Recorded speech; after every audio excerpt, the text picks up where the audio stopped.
దాదాపు 10 days back జరిగినటువంటి Narayanguda house breaking థెఫ్ట్లో ఒక నలుగురిని అరెస్ట్ చేయడం జరిగింది. డ్యూరింగ్ ద బక్రీద్ టైంలో మేము అందరము బిజీగా ఉన్నప్పుడు నారాయణగూడ అవంతి నగర్ ప్లేస్లో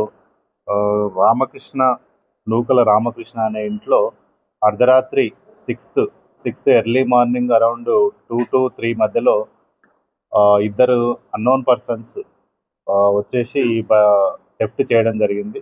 దీనికి సంబంధించి మనము సీసీటీవీ ఫుటేజ్ వెరిఫై చేసి వీళ్ళు ఒక 2 వీలర్ మీద రావడం జరిగింది. ఈ 2 వీలర్ ఎక్కడ పోయిందనేది మనము ట్రేస్ అవుట్ చేసినప్పుడు ఇది ఆసిఫ్ నగర్ నుంచి Gudimalkapur to throw Rajendra Nagar up to Himayat Sagar వరకు కూడా ట్రేస్ అవుట్ చేశాము. ట్రేస్ అవుట్ చేసి ఇందులో అక్యూజ్డ్ పర్సన్స్ ఎవరైతే ఉన్నారో ఇద్దరిని అరెస్ట్ చేయడం జరిగింది. వీళ్ళు ఇద్దరు పేర్లు ఏమనగా చౌపాల్ సాగర్ కుమార్, ఇతను అమలాపూర్ కార్వాన్లో ఉంటాడు.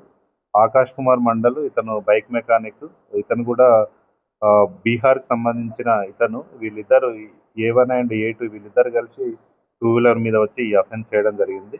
అఫెన్స్ జరిగిన తర్వాత ఈ 2 వీలర్ని గాయబ్ చేయడానికి సక్లైన్ ఖాన్ అనే అతను ఒక టాటా ఏస్ వెహికల్ని అరేంజ్ చేయడం జరిగింది. అంటే 2 వీలర్కి ఉన్నటువంటి నేమ్ ప్లేట్ ఏదైతే ఉందో దాన్ని రిమూవ్ చేసేసి అది పాడైపోయినట్టుగా ఒక టాటా ఏస్ వెహికల్లో తీసుకొచ్చి మళ్ళీ సేమ్ వాళ్ళ ఇంటి దగ్గర పెట్టుకోవడం జరిగింది.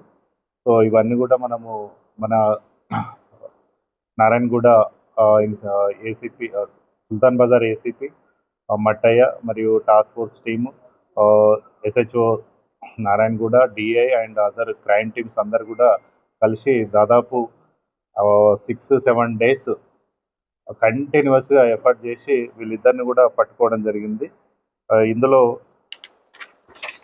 వీడు చౌపల్ సాగర్ కుమార్ అఫెన్స్ చేసిన తర్వాత దాదాపు 10 లక్షల రూపాయలు చంద్రశేఖర్ చౌపాల్ అని వీళ్ళ ఫాదర్కి ఇవ్వడం జరిగింది. వీళ్ళ ఫాదరు వీటిని ఉపయోగించి అప్పులు కూడా కట్టుకున్నాడు. సో వాటిని రికవర్ చేసి అతన్ని కూడా ఈరోజు మనం అరెస్ట్ చేస్తున్నాం. దీనికి మనము చెప్పాలంటే good efforts done by SHO Narayanguda and his crime team, DI Nagarjuna and task force is also done very good. Finally they caught main accused person.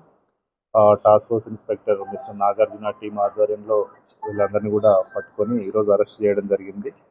ఈ అఫెన్సెస్ జరగడానికి ప్లాన్ కోసము ఏం చేశారంటే వీళ్ళు ఇద్దరు అక్యూజ్డ్ పర్సన్స్ ఎవరైతే ఉన్నారో ఓనర్ ఇంట్లో పనిచేసేటువంటి వాళ్ళ అత్త ఎవరైతే ఉన్నారో అత్త నుంచి ఓనర్స్ యొక్క డీటెయిల్స్ తెలుసుకోవడము, వాళ్ళు ఎక్కడ పోతున్నారు, ఎప్పుడు వెళ్తున్నారు అనే డీటెయిల్స్ తెలుసుకొని వీళ్ళ మర్దల ద్వారా, అంటే వీళ్ళ భార్య ఎవరైతే ఉన్నారో భార్య యొక్క చెల్లెలి ద్వారా ఆ ఇంటికి సంబంధించిన మెయిన్ లాక్ ఏదైతే ఉందో, స్టోర్ లాక్ ఏదైతే ఉందో దాని కీని తస్కరించి వీళ్ళ మర్దల ద్వారా తస్కరించి ఈ అక్యూజ్డ్ A1 తీసుకోవడం జరిగింది. దీనికి సంబంధించి దాదాపు వాళ్ళు 6 months నుంచి కూడా ఈ ప్లాన్ చేస్తూ ఉన్నారు. అంటే మనకు చేసిన అఫెన్స్ని బట్టి చూస్తే డైరెక్ట్ వాళ్ళు ఇంటికి రావడము, తర్వాత కిటికీ గ్రిల్స్ ఓపెన్ చేసి ఇంట్లోకి వెళ్ళి డైరెక్ట్ బీరువా ఓపెన్ చేసి తీసుకొని పోయారు అనమాట. సో దీన్ని బట్టి చూస్తే నోన్ పర్సన్సే అనే ఉద్దేశంతో మనము కరెక్ట్ వెరిఫై చేయడం జరిగింది. దీనికి సంబంధించి దాదాపు 158 తులాల బంగారు ఆభరణాలు, దాదాపు 8 వాచ్లు, తర్వాత 10,75,000 క్యాష్ కూడా రికవరీ చేయడం జరిగింది. సో టోటల్ థెఫ్ట్ ఆర్టికల్స్ ఏవైతే ఉన్నాయో అవన్నీ కూడా ఇంటాక్ట్గా 100% రికవర్ చేయడం జరిగింది.